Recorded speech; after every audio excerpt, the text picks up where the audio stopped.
कहानी की शुरुआत में हमें पता चलता है हमारा एमसी अपनी जिंदगी से तंग आकर एक ब्रिज से कूद जाता है, पर वो मरता नहीं है। उसकी आंखें दोबारा से खुलती हैं। जब वो उठकर अपने आसपास देखता है तो वो एक बहुत ही लग्जरी रूम में होता है। वो रूम एक 5 स्टार होटल जैसा लग रहा होता है। एमसी काफी शौक में होता है कि वो कहाँ पर है। वो कह रहा होता है, मैं तो मर गया था, आखिर मैं कहाँ पर हूँ। वो इस पूरे रूम को देखता है और ये रूम बहुत ही ज्यादा सुंदर होता है। आखिर में हमारा एमसी समझ जाता है कि उसके साथ हो क्या रहा है। वो कहता है, क्या मैं मरने के बाद रीइंकार्नेट हो चुका हूँ। वो हमें अपनी थोड़ी सी बैक स्टोरी बताता है। वो कहता है, मेरे डैड पहाड़ से गिर गए थे जब मैं 12 साल का था। जब मैं 13 का हुआ तो मेरी मॉम बैंक रॉबरी में फंस गई थी। और जब मैं 14 का हुआ तो मेरे दूसरे अंकल कार क्रैश में मर गए। चलो सब कुछ कैलकुलेट करते हैं। जब मैं 12 का था तो मेरे डैड मर गए। और जब मैं 13 का हुआ तब मेरी मॉम। और जब मैं 14 साल का हुआ तब मेरे अंकल। और जब मैं 15 साल का हुआ तब मेरी दूसरी आंट पर बिजली गिर गई थी। मेरे जो तीसरे अंकल थे उनका पूरा परिवार गैस पॉइजनिंग की वजह से मर गया। और मेरी फोर्थ आंटी पफर फिश को खाकर मर गई। फोर्थ अंकल पर मीटेरॉइड गिर गए। अब जबकि मेरा पूरा खानदान मर चुका था तो मैं जी कर क्या करता। इसलिए मैंने भी खुद को मार लिया। अगर मैं सच कहूँ तो जीना काफी मुश्किल काम है। आखिर में हमारा एमसी अपने बेड से उठता है और अपनी शक्ल को आईने में देखता है। और वो तुरंत पहचान जाता है कि आखिर ये बंदा है कौन, जिसकी बॉडी में वो रीइंकार्नेट हुआ है। इस बॉडी का ओरिजिनल ओनर है जोयांग। ये बंदा इस कंट्री के सबसे अमीर आदमी का बेटा है। इसकी फैमिली के पास ट्रिलियन से भी ज्यादा पैसे हैं। ये बंदा हर एक चीज में एक्सपर्ट है। म्यूजिक, चेस, कैलीग्राफी, पेंटिंग, हर एक चीज। और इस बंदे को 10 लैंग्वेजेस भी आती हैं, क्योंकि हमारे एमसी को उसकी बॉडी के ओरिजिनल ओनर की मेमोरीज मिल चुकी होती हैं। इसीलिए वो कहता है, ये बंदा हर एक चीज में जीनियस है, यहाँ तक कि बिजनेस में भी। पर इतना सब कुछ होने के बाद भी ये बंदा वर्जिन है। वैसे इसकी एक बुरी आदत भी है। हम देखते हैं इस बॉडी का जो मालिक था उसके रूम में किसी लड़की की एक बहुत बड़ी सी फोटो लगी होती है। एमसी ये देखकर कहता है, इस बंदे में बस एक ही खराबी थी, ये एक बहुत बड़ा लड़कीबाज था। ये एक ऐसी लड़की को पसंद करता था जिसको इसकी घंटा परवाह नहीं है। वो किसी और को पसंद करती है, पर फिर भी ये बंदा उस पे पैसे खर्च करे जा रहा था। इस चीज में ये एकदम भोंदू है। तभी एमसी, जिसे अब से हम जोयांग बोलेंगे, उसके सामने सिस्टम विंडो ओपन होती है। सिस्टम बताता है, सिस्टम का होस्ट उठ चुका है, बाइंडिंग प्रोग्रेस में है। ये देखकर जोयांग खुश हो जाता है और वो कहता है, जो मानवाज मैंने पढ़ी थी वो झूठ नहीं बोलती थी। रीइंकार्नेट होने के बाद तुम्हें सिस्टम सच में मिल जाता है तो ये सिस्टम मेरे किस काम आएगा। क्या ये सिस्टम मुझे कोई टाइकून बना देगा, या तो ये मुझे लाइफ को एंजॉय करने पर स्ट्रॉन्ग बना देगा। पर तभी उस सिस्टम से एक छोटी सी स्प्रिट निकल कर आती है जो जोयांग से कहती है, अरे रुक जाओ, तुम गलत सोच रहे हो, तुम्हें गलत सिस्टम मिल गया, मैं अभी इसे ठीक करता हूँ। जोयांग अपना चश्मा ठीक करते हुए कहता है, ये सिस्टम तो काफी अजीब है। वो स्प्रिट कहती है, रुको, मुझे इस सिस्टम को दोबारा से चालू करने दो। फिर वो स्प्रिट सिस्टम को कंप्लीट कर देता है। वो बताता है, ये एक अल्टीमेट विलेन सिस्टम है।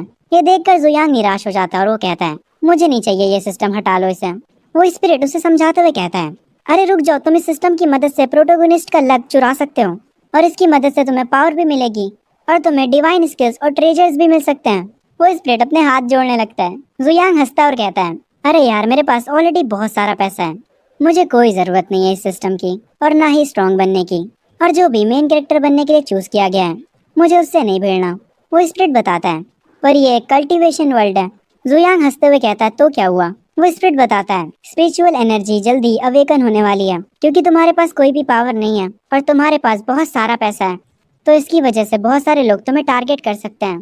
जोयांग उसके माथे पर टैप करते हुए कहता है, हाँ ठीक है, मैं समझ गया, फिर भी मैं अपनी इस लाइफ को एंजॉय करूंगा। अगर कुछ बुरा होता है तो जो मेन कैरेक्टर है वो सारी चीजें संभाल लेगा, मेरे से उम्मीद मत रखना।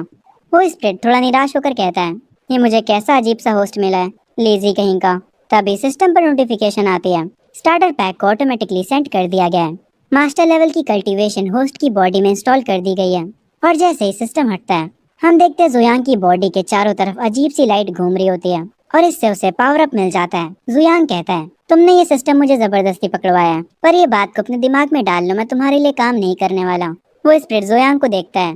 वो बेचारा भी अपने मन में सोच रहा होगा कैसा होस्ट मिल गया उसे। वही लाइटनिंग जोयांग के हाथों के पास से भी निकलती है। जोयांग मजे से जाकर चेयर पर बैठ जाता और कहता है, अगर मैं ताकतवर बन गया तो इसका मतलब है मैं और ज्यादा रिलैक्स कर पाऊंगा, और अगर कुछ भी गलत होता है तो मैं वहाँ से भाग जाऊंगा। कोई भी मेरे इस लाइफ के एंजॉयमेंट को खराब नहीं कर सकता, मैं मजे से चिल करूंगा। तभी उसके रूम के डोर पर नॉक होता है और हम देखते हैं जोयांग का बटलर गेट खोलकर अंदर आता है। वो आते ही कहता है, यंग मास्टर, आप जाग चुके हैं, आप आज कहाँ जाना चाहेंगे, स्कूल में या फिर ऑफिस में। जोयांग मुस्कुराते हुए कहता है, चलो एक बार स्कूल के चक्कर मार के आते हैं। जोयांग उठता है और चलते हुए कहता है, स्कूल में मैं थोड़ी एक्टिंग की प्रैक्टिस कर लूंगा कि मुझे कैसे रहना है। कॉलेज क्लासेस काफी इजी होती हैं। मैं आराम से उन क्लासेस के बीच सो सकता हूँ और जितना ज्यादा हो सके मुझे मेन कैरेक्टर से दूर रहना है, उसी में मेरी भलाई है। वो बटलर जोयांग से कहता है। मैं समझ गया यंग मास्टर, मैं कार को रेडी करवाता हूँ। आखिर में वो बटलर अपने मन में कहता है। यंग मास्टर चेनलू का पीछा नहीं छोड़ पा रहे हैं। चेनलू उसी लड़की का नाम है जिसकी हमने अभी बड़ी सी फोटो देखी थी। आगे वो बटलर कहता है, आज चेनलू भी शायद स्कूल में आएगी। शायद से यही रीजन है कि यंग मास्टर आज स्कूल जाना चाह रहे हैं। जोयांग अपने बटलर से कहता है। वैसे वो इस बटलर को अंकल यान बुलाता है, तो हम भी इन्हें वही बुलाएंगे। खैर जोयांग कहता है, अंकल यान सारी चीजों को नॉर्मल रखिएगा। मैं नहीं चाहता आप कोई सुपर कार उठा लें और हर कोई मेरी कार को देखे। अंकल यान कहते हैं, परेशानी की कोई बात नहीं है यंग मास्टर, मैं हर एक चीज को हैंडल कर लूंगा। तभी सीन शिफ्ट होता है। जोयांग अपने बंगले से बाहर आता है और वो कार के पास जाकर कार को देखता है और कहता है, अंकल यान को ये कार कहाँ से नॉर्मल लगी। अंकल यान असल में बहुत ही ज्यादा एक्सपेंसिव कार लेकर आए होते हैं। वो आगे उस कार का गेट खोलते हैं और कहते हैं, यंग मास्टर असल में हमारे पास सबसे चीप यही कार थी। ब्रो व्हाट, अगर ये चीप है तो एक्सपेंसिव कौन सी होगी। खैर ये सुनने के बाद जोयांग अपने माथे पर हाथ रख लेता है और अपने मन में कहता है, तो अमीर लोग सबसे चीप कार इसे कहते हैं। वाओ। खैर आगे वो कार में बैठ जाता है और स्कूल की तरफ निकल पड़ता है। वो जिस भी रोड से गुजर रहा था, सारी पब्लिक का ध्यान उसकी कार पे जा रहा होता है। वो लोग इस कार को देखकर काफी हैरान होते हैं। सारे लोग एक ही बात कर रहे होते हैं, आखिर ये किस अमीर आदमी की कार है। जोयांग कार में बैठा हुआ कह रहा होता है, लोग कहते हैं उन्हें सुबह सुबह ट्रैफिक मिलता है, पर मुझे तो नहीं मिला। तभी उसके सिस्टम की स्प्रिट वापस से बाहर आता है और वो कहता है, होस्ट मुझसे बात करो, मैं तुम्हारा सिस्टम हूँ। पर जोयांग इस सिस्टम की बातों पर ध्यान नहीं देता। वो इस कार में मजे से बैठा होता है। पर तभी इन लोगों को रास्ते में ट्रैफिक मिल जाता है। जब जोयांग ये ट्रैफिक देखता है तो वो तुरंत कार से उतर जाता है। वो अंकल यांग से कहता है, आप घर वापस चले जाइए। जिस हाई स्कूल में मैं जा रहा हूँ वो मोडो यूनिवर्सिटी के करीब में है, तो मैं वहाँ पैदल चला जाऊंगा और इससे मेरी एक्सरसाइज भी हो जाएगी। ये कहकर जोयांग वहाँ से निकल जाता है। जोयांग वॉक करते करते जा रहा होता है और अपने मन में कह रहा होता है, मेरी पिछली जिंदगी बहुत ज्यादा टफ थी। हर दिन मैं टेंशन में रहता था, पर अब मैं अमीर भी हूँ और ताकतवर भी। इसीलिए टाइम आ गया लाइफ को एंजॉय करने का। आखिर लाइफ मजे करने के लिए ही तो होती है। पर तभी उसकी नजर कहीं और चली जाती है। वो एक लड़की को रोते हुए देखता है जो कि कीचड़ में सनी होती है। वो नदी के बहुत पास बैठी होती है और रोते हुए कह रही होती है, क्यों, आखिर सब मुझे ही परेशान क्यों करते हैं, आखिर मैंने उनके साथ क्या गलत करा है। तभी सीन शिफ्ट होता है एक दूसरे बंदे पर। उसकी भी आंखें अचानक से खुली होती हैं। वो कहता है, मुझे लगा था मैं मर गया हूँ। वो अपने हाथों को चेक करता है। वो अपने आसपास की जगह को भी देखता है। आगे फिर वो अपनी जेब से फोन निकालता है और आज की डेट देखता है, जिसे देखकर वो हैरान रह जाता है। वो कहता है, ये तो 30 साल पहले का समय है। मैं सच में टाइम में पीछे आ गया हूँ। वेट, आज की डेट क्या है।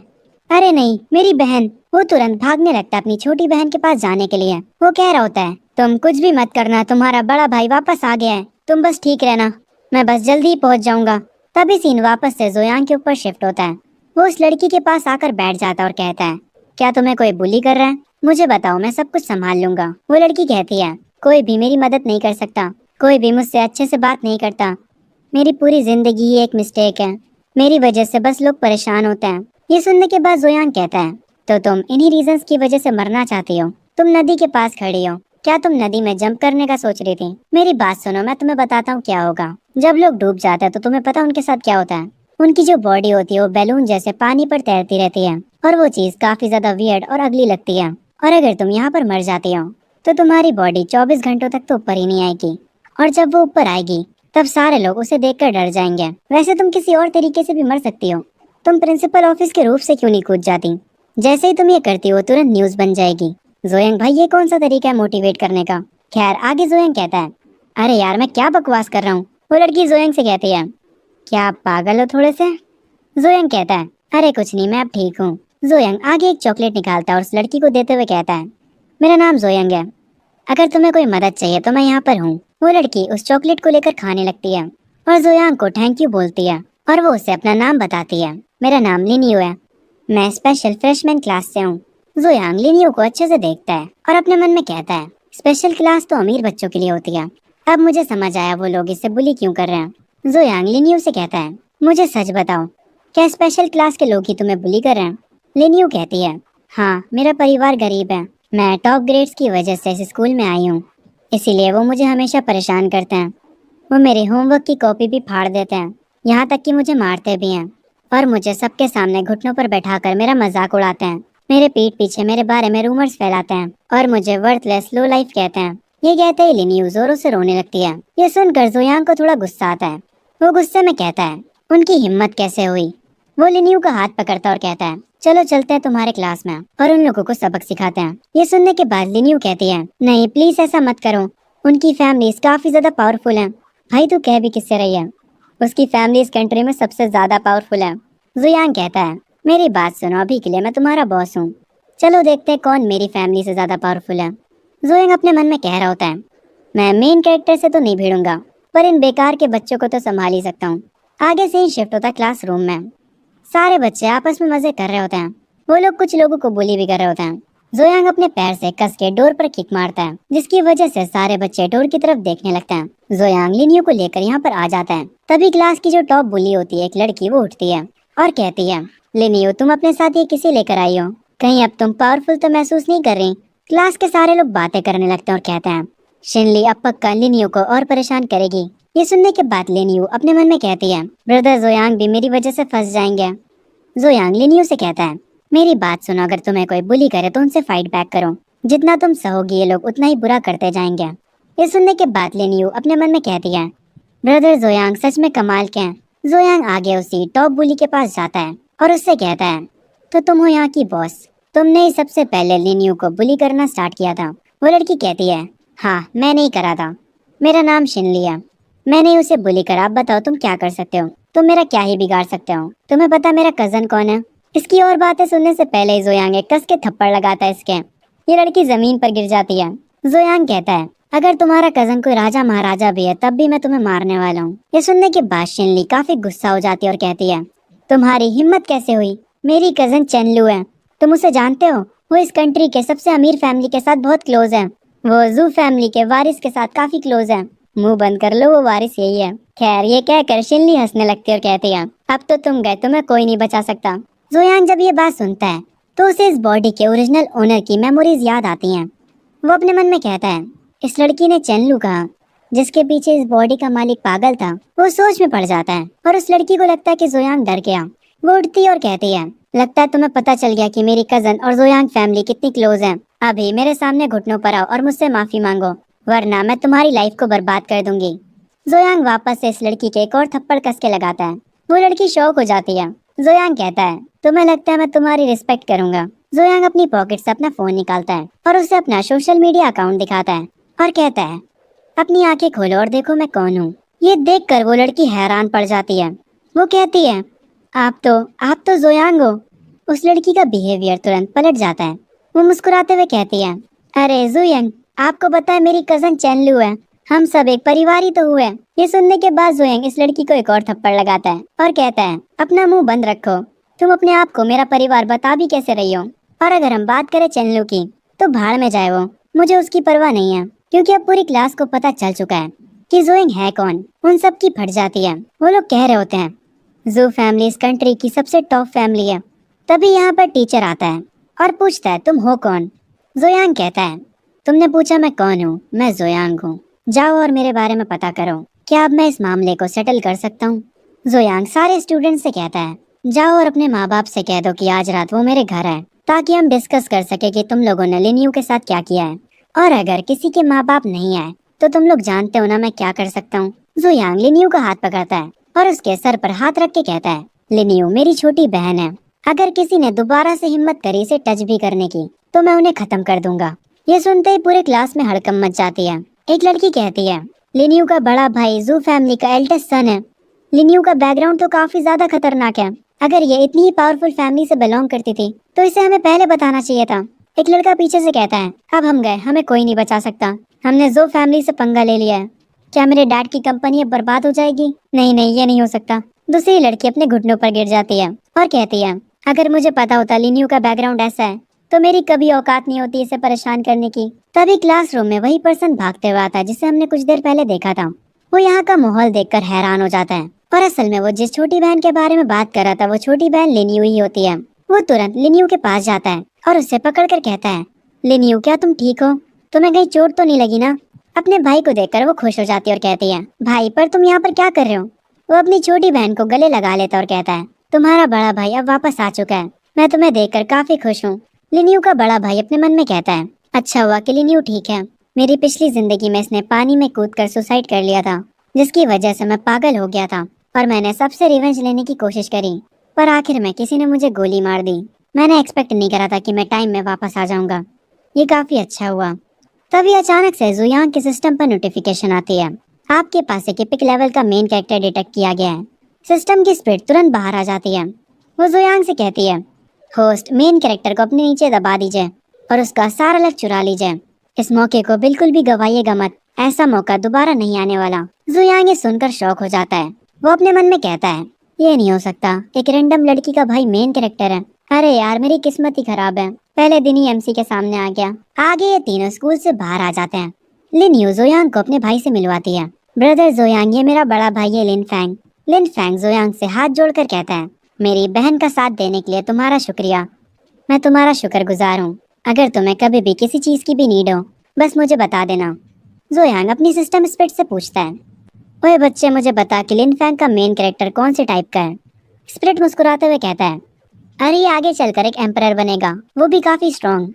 ये सुनने के बाद जोयांग कहता है, अरे नहीं, मुझे इन लोगों से दोस्ती नहीं बढ़ानी। और ये कहते ही जोयांग बहुत ही तेजी से यहाँ से भागने लगता है। सिस्टम स्पिरिट गुस्सा होता और कहता है, होस्ट वहीं रुक जाओ, आखिर तुम भाग क्यों रहे हो? अभी वो बस एक नॉर्मल बंदा है, तुम भाग क्यों रहे हो? इसे आकर मारो। अरे वापस आकर इसे मारो। अरे तुम इतनी तेजी से भाग क्यों रहे हो? लिन फैंग जोयांग को भागते हुए देखकर कहता है, आखिर उसे हुआ क्या? वो अचानक से भाग क्यों गया? क्या मेरा चेहरा कुछ ज्यादा ही स्कैरी है? लिन यू कहती है, पता नहीं ब्रदर जोयांग, अभी तो ठीक थे, वो अचानक से भाग क्यों गए? तभी लिन फैंग को कुछ अजीब लगता है और उसकी आंखों के सामने भी सिस्टम एक्टिवेट हो जाता है। वो सिस्टम बताता है, ये एक जोयांग प्रोटेक्शन सिस्टम है जो अब आपसे जुड़ रहा है। इस सिस्टम का बस एक ही काम है, जोयांग को प्रोटेक्ट करना। अगर तुम उसे अच्छे से प्रोटेक्ट करते हो तो तुम परफॉर्मेंस बेस्ड अच्छे रिवॉर्ड्स अर्न कर पाओगे। न्यूबी गिफ्ट पैक आपको दिया जा रहा है। Congratulation host, peak grand master power unlock हो चुकी है। और जैसे ही सिस्टम अपनी बातों को फिनिश करता है, लिन फैंग के भी चारों तरफ से एक लाइट निकलने लगती है। वो उसके पूरे शरीर में घूमती है और उसे भी पावर अप मिल जाता है। लिन फैंग अपने मन में कहता है, कोई भी सिस्टम स्टार कॉन्टिनेंट में 3000 सालों से नहीं आया था, पर अभी मुझे एक सिस्टम मिल गया और ये एक्चुअली प्रोटेक्ट जोयांग सिस्टम है। मुझे जोयांग को प्रोटेक्ट करना है। क्या इस सिस्टम की जोयांग से कुछ डील हुई है? तभी से शिफ्ट होता है जोयांग पे, जो कि स्ट्रीट पे घूम रहा होता है। उसकी सिस्टम स्प्लिट उस पर गुस्सा करती है। वो कहती है, आखिर तुम कर क्या रहे हो होस्ट? जाओ और उससे लड़ाई करो। आखिर तुम किस बात से डर रहे हो? जोयांग कहता है, अरे बस भी करो यार, चुप रहो थोड़ा। क्या तुम्हें मेन कैरेक्टर से कोई दुश्मनी है? आगे जोयांग एक खाने की शॉप पर जाता और कहता है, अरे बॉस, एक ग्रिल्ड सॉसेज तो करना और उसे थोड़ा ज्यादा स्पाइसी बनाना और उसमें बहुत सारी सॉस ऐड कर देना। उस शॉप का मालिक कहता है, मैं समझ गया, बस मुझे थोड़ा टाइम दो, मैं अभी इसे बनाता हूँ। जोयांग अपनी सिस्टम स्पिरिट से कहता है, हर मेन कैरेक्टर अच्छा नहीं होता। अगर वो सेल्फिश हुआ तो मैं उससे जरूर फाइट करूंगा, पर हमें थोड़ा दिमाग से चलना होगा। मैं हर एक मेन कैरेक्टर पे अटैक नहीं कर सकता जिसे भी मैं देखूं। क्या हो अगर इस चक्कर में मैं मर गया तो?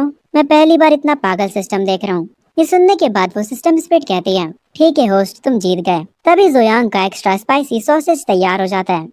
वो उसे खाते खाते आगे जाने लगता है और अपने मन में कह रहा होता है, मेरी पिछली जिंदगी में मैं कॉलेज नहीं जा पाया था। अगर मैं एग्जाम में फेल भी हो जाता हूँ तब भी इस लाइफ में मैं कॉलेज जाऊंगा। से शिफ्ट होता है जोयांग के कॉलेज पर। यहाँ पर काफी सारे स्टूडेंट्स होते हैं। जोयांग भी अपने कॉलेज को देखकर काफी खुश होता है। वो कहता है, टॉप कॉलेजेस सच में काफी बढ़िया होते हैं। मेरी कॉलेज लाइफ काफी बढ़िया होने वाली है। तभी जोयांग को यहाँ पर देखकर एक लड़की कहती है, ये मुझे फिर से यहाँ पर परेशान करने आ गया। और ये लड़की चेनलू होती है, जिसके पीछे इस बॉडी का असली ओनर पड़ा होता है। वो एक लड़के के साथ होती है और आगे वो कहती है, मैं तुमसे कई बार कह चुकी हूँ जोयांग, मैं तुम्हें पसंद नहीं करती। चेनलू को देखकर जोयांग अपने मन में कहता है, तो 3 सालों से इसके पीछे पागल था मेरी बॉडी का असली ओनर। अगर हम इसके लुक्स को नजरअंदाज कर दें तो इसकी पर्सनैलिटी तो बहुत ही बेकार है। क्या इस बॉडी का ओनर अंधा था? तभी सिस्टम का वापस से नोटिफिकेशन आता है, हमें एक रेयर मेन कैरेक्टर मिला है। सिस्टम स्पिरिट वापस से बाहर आ जाता है और कहता है, होस्ट अब इस मौके को हाथ से जाने मत देना। और ये रेयर मेन कैरेक्टर असल में वही लड़का होता है जो कि चेनलू के साथ था। जोयांग इसे देखने के बाद अपने मन में कहता है, ये तो वही प्रिटी बॉय है जो कि चेनलू के साथ है, तो ये भी एक मेन कैरेक्टर है। जोयांग अपनी सिस्टम स्पिरिट से पूछता है, पर ये रेयर मेन कैरेक्टर क्या होता है? ऐसा लगता है जैसे ये कोई रैंक सिस्टम है। सिस्टम स्पिरिट बताता है, मेन कैरेक्टर्स नॉर्मल से रेयर तक होते हैं और उसके बाद और भी रैंक्स आती हैं, जैसे elite, epic, legendary, myth. Total 6 ranks होती हैं। हर एक लेवल दूसरे वाले से स्ट्रॉन्ग होता है। रेयर क्लास फाउंडेशन टीयर होता है। इलाइट टीयर स्पिरिट डिवीजन होता है। लेजेंडरी टीयर ह्यूमन इमॉर्टल होता है।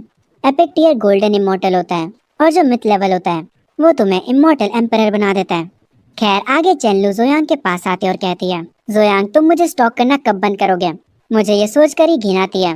मुझे तुम्हारी फैमिली से कोई मतलब नहीं है। जो बाकी के कॉलेज के स्टूडेंट्स होते हैं वो इन्हें ऐसे देखकर आपस में बात करने लगते हैं। जोयांग वापस से चेनलू के पीछे पड़ गया। वो उसके पीछे 3 सालों से पड़ा है। ये सुनने के बाद वो लड़का कहता है, हाँ तुमने सही कहा। पर चेनलू जरा सा भी उसे भाव नहीं देती है। पर जोयांग उसके लिए कितना कुछ कर चुका है। अभी चेनलू की फैमिली के पास जो कुछ भी है वो सब कुछ जोयांग की वजह से ही है। वो लड़की कहती है, एक सेकंड, ये लड़की मित्सुआ क्यों बन गई? खैर ये कहती है, तुमने सही कहा पर तुम्हें ऐसे बात नहीं करनी चाहिए। चेनलू ने सुन लिया तो तुम मुश्किल में पड़ सकते हो। खैर जोयांग उस लड़की की तरफ देखता है और अपने मन में कहता है, तो ये है एक रेयर मेन कैरेक्टर। इसकी पावर्स इतनी भी बुरी नहीं है। ये एक इन्नेट लेवल पर है। क्योंकि जोयांग उस लड़के को देख रहा होता है इसीलिए चेनलू जोयांग पर चिल्लाते हुए कहती है, आखिर तुम लियान को क्यों घूरे जा रहे हो? हमें पता चलता है उस बंदे का नाम लियान होता है। चेनलू कहती है, मैं तुम्हें बता रही हूँ तुम उससे परेशान मत करना। क्या तुम सच में दोबारा से उसे परेशान करने का प्लान कर रहे हो? जोयांग कहता है, मैं उसे परेशान क्यों करूंगा? उसके बाद जोयांग अपने मन में कहता है, मुझे याद आया इस बॉडी का ओनर हमेशा उसे परेशान किया करता था पर वो सही ही करता था। मैं इस बात पर उस पर प्राउड फील कर रहा हूँ और क्योंकि अब उसकी बॉडी में मैं आ चुका हूँ तो मुझे थोड़ी थोड़ी असली वाले जोयांग जैसी एक्टिंग करनी होगी। मैं पहले बेशरम हुआ करता था पर अगर मैं मेन कैरेक्टर से भिड़ता हूँ तो उसके बाद मैं अपने फैसले से पीछे नहीं हट सकता। जोयांग चेनलू से कहता है, शांत हो जाओ चेनलू, मैं तुम्हें बताना चाहता हूँ कि मैं अब से तुम्हारे पीछे नहीं पड़ूंगा। अब से हम एक दूसरे के लिए अनजान हैं। अब से मैं बिल्कुल भी तुम्हें नहीं जानता। ये सुनने के बाद चेनलू हैरान हो जाती है और वो कहती है, तुम कहीं मुझसे मजाक तो नहीं कर रहे हो? चेनलू अपने मन में कहती है, ये अब से सच में मेरे पीछे नहीं पड़ेगा। पहले तो ये बहुत चिपकू हुआ करता था, क्या आज इसने कुछ अजीब खा लिया है? जोयांग कहता है, तुम मेरी बातों पर भरोसा कर सकती हो। मैं अब से सच में तुम्हारे पीछे नहीं पड़ूंगा क्योंकि अब मैंने कह दिया कि मैं तुम्हारे पीछे पड़ना बंद कर दूंगा तो बंद कर दूंगा। तुम अपने रास्ते जाओ और मैं अपने रास्ते जाऊंगा। चेनलू हंसते हुए कहती है, ठीक है इस बार मैं तुम पर भरोसा कर ले रही हूँ। तभी जोयांग कहता है, पर अब क्योंकि तुम मुझसे कोई भी रिश्ता रखना नहीं चाहती इसीलिए मैंने तुम्हें जो कुछ भी दिया है वो वापस कर दो। तुम्हारी कमजोर चैन फैमिली सिर्फ हमारी वजह से सरवाइव कर पाई है। तुमने मेरे पैसों का खाना खाया और मुझसे काफी सारे गिफ्ट्स लिए। अब उन सबको वापस करने का टाइम आ चुका है। ये सुनकर चेनलू को काफी गुस्सा आता और वो कहती है, तो तुम अभी भी एक बेकार के लूजर ही हो जोयांग। सिर्फ लूजर्स ही अपने गिफ्ट्स को वापस मांगते हैं। क्या तुम एक मर्द भी हो? जोयांग अपना कोट सही करते हुए कहता है, तुम वो हो जो मुझसे रिश्ता खत्म करना चाहती हो। मैं बस उन चीजों को वापस ले रहा हूँ जो कि मेरी हैं। आखिर इसमें क्या बुरा है? एक लड़की दूर से ये बात सुन लेती है। ये लड़की मित्सुआ क्यों लग रही है? खैर ये लड़की कहती है, क्या सच में जोयांग चेनलू को चेस करना बंद कर देगा? ये तो एक बहुत बड़ा प्लॉट ट्विस्ट है। दूसरा लड़का ये सुनकर मुस्कुराते हुए कहता है, अब तो चैन फैमिली को कोई नहीं बचा सकता। अगर जोयांग उस फैमिली को सपोर्ट नहीं करेगा तो वो तो खत्म है। एक लड़का जिसके हाथ में फोन होता है वो कॉल करके सबसे कहता है, अरे गाइस अभी कॉलेज में कुछ खतरनाक हुआ है, मैं तुम लोगों को मिलने पर बताता हूँ। तभी जो लियान होता है वो चेनलू के सामने आ जाता और कहता है, तुम एक लड़की को परेशान कर रहे हो जोयांग। ये करने के बाद क्या तुम सच में खुद को मर्द कह सकते हो? अगर तुम्हारे में इतनी हिम्मत है तो मुझसे भिड़ो ना। लियान अपने मन में कह रहा होता है, अगर चेनलू के ऊपर से जोयांग का सपोर्ट चला गया तो मैं फायदा कैसे उठाऊंगा? मैं जोयांग को जीतने नहीं दे सकता। लियान अपनी पावर को रिलीज करता है। उसकी पावर के लेवल को देखने के बाद जोयांग अपने मन में कहता है, इतनी कम पावर और तुम इतने टफ बनने की एक्टिंग कर रहे हो। जोयांग भी अपनी पावर को रिलीज करता है जिसकी फोर्स की वजह से लियान थोड़ा पीछे गिरने लगता है पर वो बीच में संभल जाता है। जोयांग कहता है, आखिर तू है कौन बे? तुझे लगता है तू मेरे लेवल का है? जोयांग को ऐसे देखकर लियान काफी हैरान हो जाता है और अपने मन में कहता है, ये नहीं हो सकता, जोयांग तो एक लूजर था सेकंड जनरेशन का। क्या इस बंदे ने सेकंड जनरेशन का? मुझे सेकंड जनरेशन से जोहान सियोंग याद आ गया। खैर उसकी बात हम यहाँ नहीं करते हैं। लियान आगे अपने मन में कहता है, आखिर ये इतना स्ट्रॉन्ग कैसे हो गया? तभी जोयांग के सिस्टम पर नोटिफिकेशन आता है, कांग्रेचुलेशन होस्ट, आपने चूजन वन को क्रश कर दिया है। आपने मेन कैरेक्टर को डोमिनेट कर दिया है। आपका लक 300 से बढ़ा दिया गया है। जोयांग कहता है, हर कोई देख सकता है मैंने चेनलू को कितने अच्छे से ट्रीट किया था।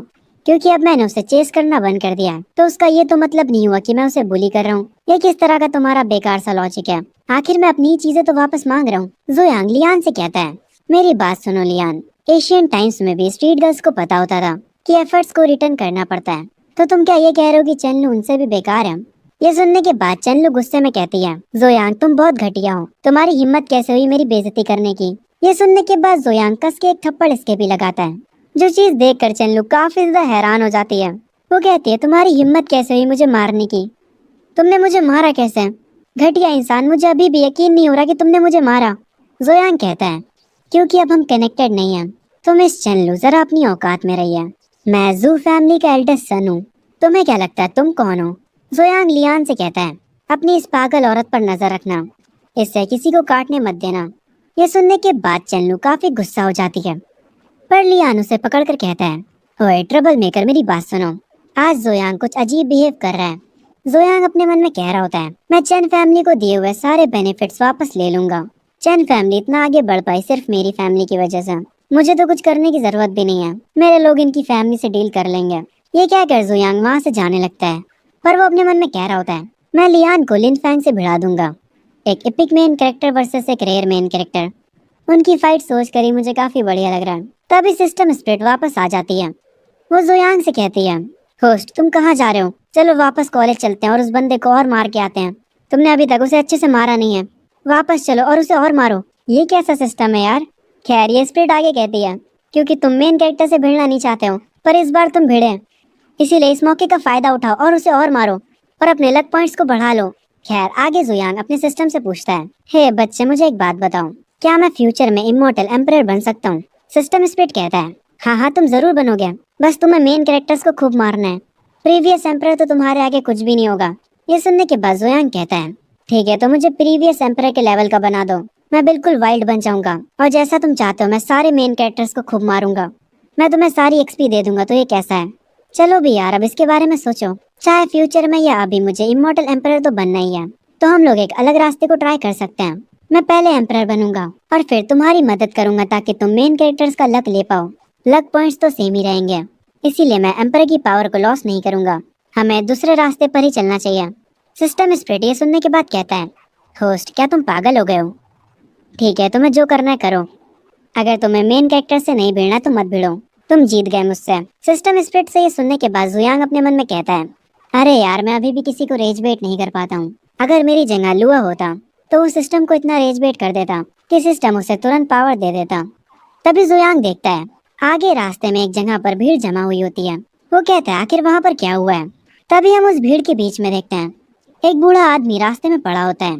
सारे लोग उसे देख रहे होते हैं। जोयांग भी उस भीड़ के बीच में जाता है और वो उस बूढ़े आदमी को पहचान जाता है। वो अपने मन में कहता है, ये तो एक्स मेयर मिस्टर मू है। अरे यार ये सेटअप तो मुझे कुछ जाना पहचाना लग रहा है। ये पूरी स्टोरी मैंने किसी मानवा में पढ़ी थी। अगर ये वही मानवा है तो फिर प्लॉट के हिसाब से एक wild main character show up होने वाला है। जोयांग के ये कहते ही हम एक बंदे को भीड़ के बीच में देखते हैं जो कि अपने कंधों पर सब्जी लेकर आ रहा होता है। वो सारे लोगों से कह रहा होता है, साइड हटो। उसे देखते ही जोयांग का सिस्टम पॉपअप होता है। हमें एक रेड लेवल का चाइल्ड ऑफ डेस्टिनी मिला है, यानी मेन कैरेक्टर। इसका नाम है चू लिंग टियान। सिस्टम स्प्लिट इस मेन कैरेक्टर को देखकर कहता है, होस्ट अभी काफी भीड़ है, इसीलिए चुपके से जाकर इसे मारने लगो। ये सिस्टम पागल है भाई। खैर इस बंदे को देखने के बाद जोयांग अपने मन में कहता है, क्या इस दुनिया में बहुत सारे मेन कैरेक्टर्स हैं? आखिर ये किस तरीके की दुनिया है? हर जगह मेन कैरेक्टर्स हैं। सिस्टम स्प्लिट बताता है, अरे इस दुनिया में इतने सारे मेन कैरेक्टर्स इसलिए हैं क्योंकि ये आखिरी दुनिया है। मैं ज्यादा डिटेल में नहीं बताऊंगा। होस्ट जाओ और उसे मारने लगो। जोयांग आखिरी दुनिया सुनकर कहता है, ये आखिरी दुनिया, इससे तुम्हारा क्या मतलब है? सिस्टम स्प्लिट उस बात को मजाक बोल देता और कहता है, अरे कुछ नहीं होस्ट, तुम जाकर चाइल्ड ऑफ डेस्टिनी को अपने नीचे दबा लो। हम देखते हैं वो मेन कैरेक्टर यानी लिंग टियान उस बूढ़े आदमी को चेक करने लगता है। वो उसका हाथ पकड़ता है और उसे चेक करता है, और उसे चेक करने के बाद वो कहता है, इनकी पल्स तो ठीक चल रही है। जोयांग उससे कहता है, हे ब्रो क्या तुम ये हैंडल कर सकते हो? अगर तुम नहीं हैंडल कर सकते तो मुझे बता दो, मैं एम्बुलेंस को बुला लूंगा। लिंग टियान जोयांग को देखकर तुरंत पहचान जाता है और वो अपने मन में कहता है, अरे ये तो जोयांग है, जू फैमिली का सबसे बड़ा बेटा, जो कि काफी फेमस है एक लड़की के ऊपर सिम्प करने के लिए। हर कोई अमीर लोग इसके बारे में ही बात करते हैं। क्या ये सच में वही जोयांग है? खैर मुझे क्या, लिंग टियान कहता है, नहीं कोई जरूरत नहीं है, मैं सब संभाल लूंगा। जोयांग अपने बाल सही करते हुए कहता है, मैं एम्बुलेंस इनके लिए नहीं बुला रहा था, बल्कि मैं तुम्हारे लिए बुला रहा था, जो तुम्हारे पास बेहोश पड़े हैं। वो एक्स मेयर मिस्टर मो है। मुझे डर है अगर तुम उन्हें ठीक नहीं कर पाए और वो मर गए तो मो फैमिली तुम्हें कुत्तों की तरह मारेगी। इसीलिए मैं पहले से ही एम्बुलेंस को बुला रहा हूँ तुम्हारी सेफ्टी के लिए। ये सुनने के बाद लिंग टियान कहता है, डैम तुम मेरी सेफ्टी के लिए एम्बुलेंस को बुला रहे हो? मैं चू लिंग टियान हूँ, द ड्रैगन किंग, और तुम्हारे हिसाब से मैं एक बूढ़े आदमी को बचा भी नहीं सकता। क्या तुम मुझे नीचा दिखा रहे हो? लिंग टियान अपनी हीलिंग पावर का यूज करता है और उसके ऐसा करते ही वो बूढ़ा आदमी तुरंत उड़ जाता है। पर उस बूढ़े आदमी को सांस लेने में थोड़ी दिक्कत होती है। जुयांग उससे पूछता है, मिस्टर मो, आखिर आपको हुआ क्या है? आप यहाँ पर अकेले हो, आपके साथ कोई बॉडीगार्ड भी नहीं है। जुयांग को देखते ही मिस्टर मो जुयांग को पहचान जाते हैं। वो कहते हैं, मैं बस बाहर टहलने के लिए निकला था। मैंने सोचा नहीं था कि मुझे अचानक से चेस्ट में टाइटनेस महसूस होगी। बूढ़ा होना सच में आसान बात नहीं है। ये कहकर वो उठने लगते हैं। जुयांग एक स्माइल करता और कहता है, मिस्टर मो प्लीज ऐसी बातें मत करिए। अगर आपको कुछ हो जाता है तो ये बहुत ही बड़ा लॉस होगा मैजिक सिटी के लिए। आप अपने रिटायरमेंट को एंजॉय करिए, कुछ खूबसूरत लड़कियों से मिलिए और मजे करिए। ये सुनने के बाद मिस्टर मो कहते हैं, मैं ऑलरेडी रिटायर हो चुका हूँ, अब इस सिटी को क्या ही नुकसान होगा। ओह हाँ, मुझे तुमसे पूछना था, क्या तुम मैजिक सिटी यूनिवर्सिटी जा रहे हो? मुझे पता तुम वहाँ जाकर फिर से लड़की बाजी करोगे। अब तक तो तुम्हें एक गर्लफ्रेंड ढूंढ लेनी चाहिए थी। ये सुनने के बाद जुयांग अपने मन में कहता है, ये चालाक लोमड़ी साफ साफ मुझे लौंडी आवाज कहना चाह रहा है। जुयांग मिस्टर मो से कहता है, मैंने लड़कियों के पीछे पड़ना छोड़ दिया है, मैंने अपने एटीट्यूड को बदल दिया है। पर मिस्टर मो, मैं जू फैमिली का एल्डेस्ट सन हूँ। क्या अपर क्लास के लोग यही सारी एम्बैरेसिंग चीजों को जानते हैं? मिस्टर मो अपने मन में कहते हैं, इसको कैसे बताऊं, सिर्फ अपर लेवल में नहीं बल्कि मिडिल लेवल के लोग भी ये सब जानते हैं कि तुम्हारे सर पर किसी गधे ने लात मारी थी और तुम ऐसी लड़की के पीछे पड़े थे जो तुम्हें भाव भी नहीं देती थी। खैर, आगे मिस्टर मो लिंगटियान से कहते हैं, अरे मेरे छोटे भाई, तुम्हारा नाम क्या है? लिंगटियान उन्हें अपना नाम बताता है। उसका नाम सुनने के बाद मिस्टर मो कहते हैं, तुम्हारा नाम तो काफी सॉलिड है। इस नाम का मतलब होता है कि तुम आसमान के लिए एम कर रहे हो। एक सेकंड रुको, ऐसा लगता है मैंने ये नाम पहले कहीं सुना है, जाना पहचाना लगता है। ये सुनने के बाद जुयांग अपने मन में कहता है, लिंगटियान नाम मुझे भी थोड़ा जाना पहचाना लग रहा है। मैंने ये नाम कहाँ सुना था, मुझे याद नहीं आ रहा। खैर, आगे मिस्टर मो अपना फोन निकालते हैं और हंसते हुए कहते हैं, ये लड़का काफी अच्छा है और इसका दिल भी काफी अच्छा है। लिंगटियान, तुम मुझे अपना कॉन्टैक्ट नंबर दो, ये हमारे फ्यूचर कनेक्शन के लिए अच्छा है। लिंगटियान अपना फोन निकालते हुए कहता है, कोई दिक्कत की बात नहीं है, मैं अभी आपको अपना कॉन्टैक्ट नंबर देता हूँ। ये कहते हुए लिंगटियान एक स्माइल करता है, जिसे देखने के बाद जुयांग कहता है, ये स्माइल ये भी काफी अपनी अपनी सी लग रही है, ये चीज काफी स्ट्रेंज है। मिस्टर मोस की स्माइल देखकर कहते हैं, इसकी स्माइल इतनी क्रीपी क्यों लग रही है? खैर, अपना कॉन्टैक्ट नंबर देने के बाद लिंगटियान अपना फोन वापस से अपनी जेब में रख लेता है और अपनी सब्जियों को उठाकर यहाँ से निकल जाता है। और इसके जाते ही जुयांग को याद आ जाता है। वो अपने मन में कहता है, मुझे अब याद आया, ये तो क्रिकेट माउथ ड्रैगन किंग है, यान फैमिली का यंशियल लूजर सन इन लॉ, एक लेजेंडरी ड्रैगन किंग जिसने यान फैमिली में शादी करी थी। तभी से ही शिफ्ट होता है लिंगटियान के ऊपर।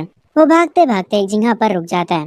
वो थोड़ा हैरान होता है क्योंकि जुयांग से मिलने के बाद उसका भी सिस्टम एक्टिवेट हो जाता है और उसका सिस्टम भी लिन फैंग जैसा होता है। वो उसे जुयांग को प्रोटेक्ट करने के लिए कहता है। इस सिस्टम का भी बस एक ही काम होता है, जुयांग को प्रोटेक्ट करना। अगर तुम अच्छा करते हो तो तुम्हें रिवॉर्ड्स मिलेंगे। इसे भी बिगिनर पैक मिल जाता है। कांग्रेचुलेशन होस्ट, आपको पी ग्रैंड मास्टर पावर मिल चुकी है।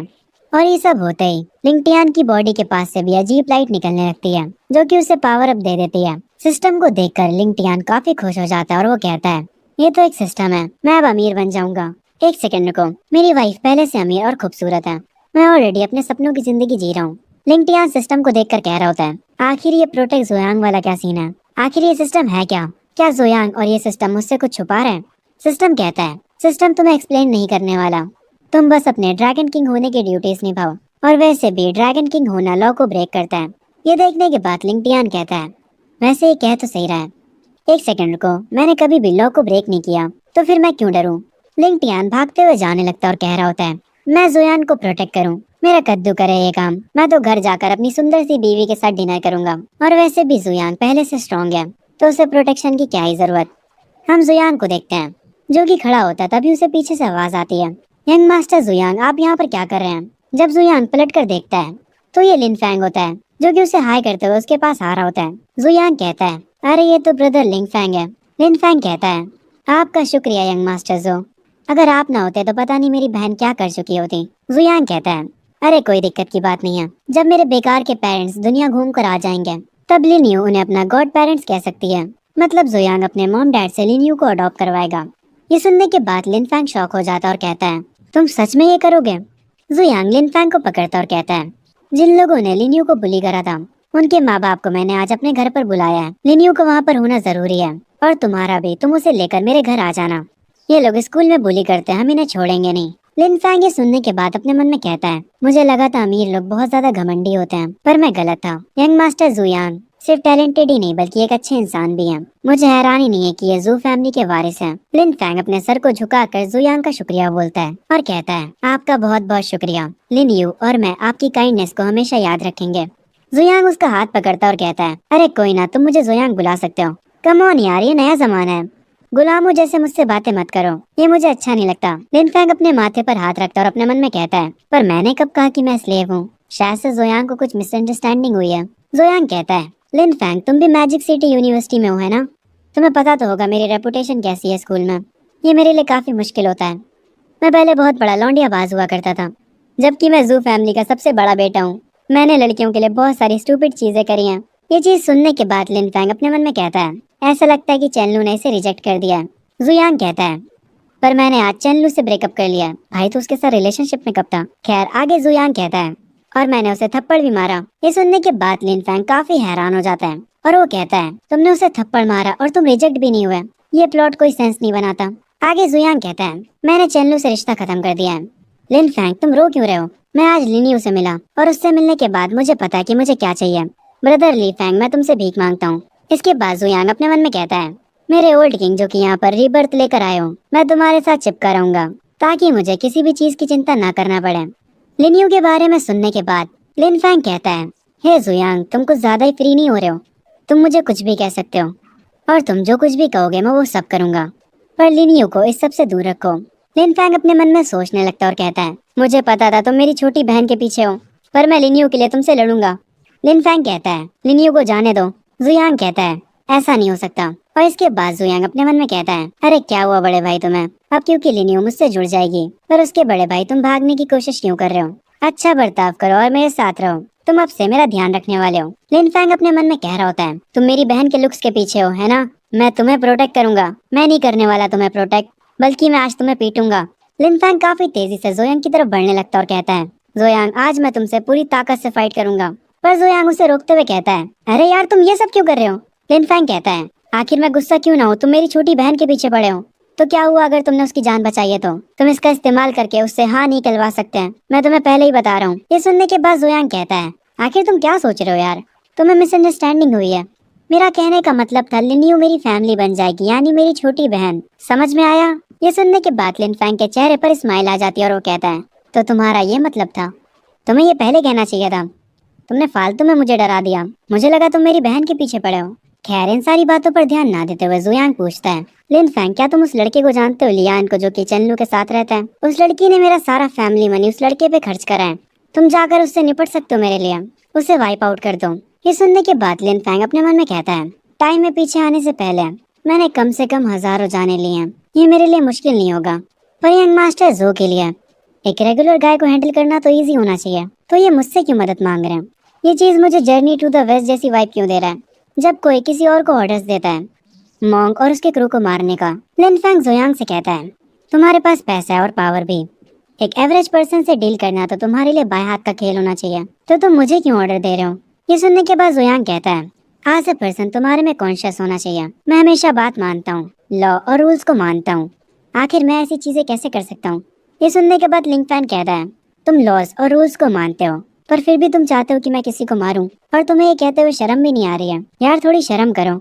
तभी बीच में जोयांग कहता है, अरे यार मैं तो मजाक कर रहा था, मैं तुम्हें उसे सच में मारने के लिए थोड़ी ना कह रहा हूँ, बस उसे थोड़ा परेशान करो और उसे थोड़ा नीचे गिरा दो अगर तुम कर सकते हो तो। ये कहने के बाद जोयांग अपने मन में कहता है, मैं पिछले एम्परर का इस्तेमाल कर रहा हूँ ताकि मैं मेन कैरेक्टर को गिरा सकूं।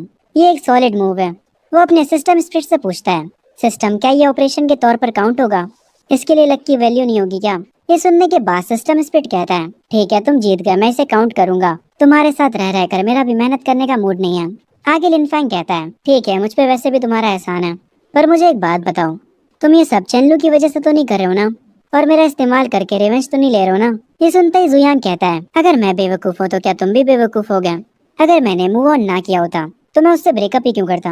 पर हाँ आज रात मेरे घर आना मत भूलना, मेरे घर का एड्रेस तो पता ही होगा तुम्हें। ये कहकर जुयांग यहाँ से चला जाता है। लिन फैंग पीछे कह रहा होता है, तो तुमने एडमिट कर लिया कि तुम बहुत बड़े लौंडियाबाज हुआ करते थे और मैं तुम्हारे लिए बस एक टूल हूँ। चलो यार इसे भूल जाते हैं, उसने मेरी मदद करी थी तो मुझे उसका एहसान चुकाना होगा। लियान को क्रश करना इतना भी मुश्किल नहीं है। सीन वापस से जुयांग के ऊपर आ जाता है। वो अंकल यान को कॉल करता और कहता है, अंकल यान आप मिडिल स्कूल के एफिलेटेड गेट के पास आकर मुझे पिक कर लीजिए। हम अंकल यान को देखते हैं जो कि काफी खुश लग रहे होते और कहते हैं, यंग मास्टर क्या आपने सच में चेनलू को चाटा मारा और उससे ब्रेकअप भी कर लिया? जब आपके माँ बाप को ये बात पता चलेगी तो वो काफी हैरान होंगे। यंग मास्टर आप सच में अब बड़े हो चुके हैं, इन दिनों आप लड़कियों के पीछे नहीं भाग रहे हैं, ये देखकर मुझे काफी खुशी हो रही है। अंकल यान रोने तक लगते हैं। उनका रोना फोन पर सुनकर जुयांग बोलता है, अंकल यांग अब बस करिए और रोना बंद करिए और जल्दी मुझे लेने आइए। और हाँ, मुझे आपको एक गुड न्यूज़ बतानी थी। मुझे एक छोटी बहन मिल गई है, उसका नाम लिनियो है। वो और उसका भाई आज रात हमारे घर आ रहे हैं। ये सुनने के बाद अंकल यान हैरान हो जाते हैं और वो कहते हैं, न्यू सिस्टर? यंग मास्टर, क्या आपका दिमाग खराब हो चुका है? चेनलू को डंप करने के बाद मैं इस चीज को बर्दाश्त नहीं कर सकता। असल में अंकल यांग को भी मिसअंडरस्टैंडिंग हो जाती है। उनको लगता है शायद से जुयांग लिनियो के पीछे पड़ा है। जुयांग फोन पर बोलता है, अंकल यांग, क्या आपको मैं इतना डेस्परेट लगता हूँ? ओवर थिंकिंग करना बंद करिए। वो बस मेरी एक छोटी बहन है। और हाँ, आज रात अच्छे से तैयारी करके रखिएगा। खैर, आगे सीन शिफ्ट होता है रात में। लिनफैंग अपनी बहन के साथ जुयांग के घर आ चुका होता है। काफी सारे सिक्योरिटी गार्ड्स एंट्रेंस पर खड़े होते हैं। वो गार्ड्स उनसे कहते हैं, आप दोनों यंग मास्टर जुयांग के मेहमान हैं, प्लीज अंदर आइए। वो दोनों अंदर चले जाते हैं। हम जुयांग को देखते हैं जो कि एक सोफे पर बैठा होता है और अपने मन में कह रहा होता है, डैम, नॉवेल्स फेक होती हैं। उसमें लिखा था कि यहाँ के पीपल सारे क्लूलेस हैं। मैं उम्मीद करता हूँ कि मेन कैरेक्टर अपनी अपनी जगह पर चले जाए। लगता है सब वेस्ट हो गया। तभी लिन फेंग वहाँ आ जाता है जहाँ पर जुयांग बैठा होता है। वो जुयांग का चेहरा देखकर अपने मन में कहता है, आखिर ये इतना डिसअपॉइंटेड क्यों लग रहा है? क्या ये हमें यहाँ पर बुलाना नहीं चाहता था? तभी हम उन सारे बुली करने वाले बच्चों के पेरेंट्स को देखते हैं। वो सारे के सारे काफी हैरान और काफी गुस्से में होते हैं। उन्हें यकीन ही नहीं हो रहा होता कि उनके बच्चों ने ऐसा कुछ करा है। वो थोड़े से निराश भी लग रहे होते हैं। हम उनकी आंखों में गिल्ट देख सकते हैं। एक आदमी कहता है, मेरे बेटे ने ये सब करा। जब मैं घर वापस जाऊंगा तब मैं उसकी टांगे तोड़ दूंगा। लिन फैंग भी बैठा होता है और वो काफी गुस्से में होता है क्योंकि अब जाकर असल में उसे पूरी बात पता चलती है। वो अपने मन में कहता है, इन सारे कमीनों की वजह से लिनियो काफी सफर कर चुकी है और उसने मुझे कभी बताया भी नहीं। वो बस 16 सालों की है। आखिर वो उसके साथ ऐसा कैसे कर सकते हैं? और स्पेशली वो पर्पल बालों वाली लड़की। आखिर वो मेरी प्यारी सी बहन को कैसे हर्ट कर सकते हैं? अंकल यांग अपने मन में सोच रहे होते हैं। वो कमीने बच्चे कुछ ज्यादा ही हद से बाहर निकल गए। यंग मास्टर ने बिल्कुल सही चीज करी। उन्हें सबक सिखाना जरूरी था। आज हम उनकी फैमिलीज को बर्बाद कर देंगे। जुयांग कस के टेबल पर अपना हाथ मारता है। वो टेबल टूट जाता है। जुयांग उठता है और कहता है, मैं तुम लोगों की बकवास सुनकर थक चुका हूँ। जुयांग को टेबल तोड़ते हुए देख अंकल यांग काफी हैरान हो जाते हैं। वो अपने मन में कहते हैं, आखिर ये क्या था? यंग मास्टर आखिर मार्शल आर्टिस्ट कब बने? मैंने उन्हें बचपन से देखा है, तो मुझे कैसे नहीं पता चला कि वो ये सब भी कर सकते हैं? जुयांग काफी गुस्से में होता है और वो कहता है, अभी मैं तुम सारे पेरेंट्स से पूछना चाहता हूँ, आखिर किस तरह की एजुकेशन तुम तुम्हारे बच्चों को देते हो? तो मुझसे सुनो कि तुम्हारे बच्चे कैसे हैं। वो नकली हैं और चालाक हैं। वो लालची हैं और बदतमीज हैं, बेशरम और सेल्फिश हैं। सारे पेरेंट्स अपना सर झुकाकर खड़े होते हैं। जुयांग कहता है, बच्चे माँ बाप की कॉपी होते हैं। इसका मतलब है तुम लोग भी उन्हीं के जैसे हो गए। जब वो बच्चे थे तब से ही उन्हें बिगाड़ना, यही सब तो करा है तुम लोगों ने। और जब भी वो कोई गलती करते थे तो तुम लोग कहते होगे कि वो बस बच्चे हैं। मेरी बात सुनो, एक दिन तुम्हारे बच्चे बड़े होकर तुमको ही काटेंगे। अगर तुम उन्हें अभी नहीं सिखाते हो तो मैं सिखाऊंगा। जुयांग को ऐसे रिएक्ट करते हुए देख लिनियो अपने मन में कह रही होती है, ब्रदर जुयांग, आप कितने अच्छे हो। आप इतने गुस्से में हो मेरे लिए कभी किसी ने इतना कुछ नहीं करा। जुयांग को ऐसे रिएक्ट करते देखकर लिन फैंग भी काफी खुश होता है। वो मुस्कुराते हुए कहता है, काफी अच्छा हुआ कि मैं जुयांग से मिला। अब कभी भी कोई लिनियो से बदतमीजी नहीं करने वाला। यहाँ पर वो पर्पल बालों वाली बुली लड़की भी आई होती है। वो कहती है, यंग मास्टर जो, मैंने माफी मांगी जबकि मैं नहीं मांगना चाहती थी। आखिर आपको और क्या चाहिए? मैं वादा करती हूँ कि मैं अपनी कजन को आपसे दूर रखूंगी। हमने माफी मांग ली है, इतना काफी होना चाहिए। क्या हुआ अगर आप सबसे अमीर हुए तो? मुझे अब हैरानी नहीं हो रही है जब चन्नू कहा करती थी कि आप सब लोग जाहिल हैं, क्योंकि उस पर्पल बालों वाली लड़की ने कुछ ज्यादा ही बोल दिया होता है।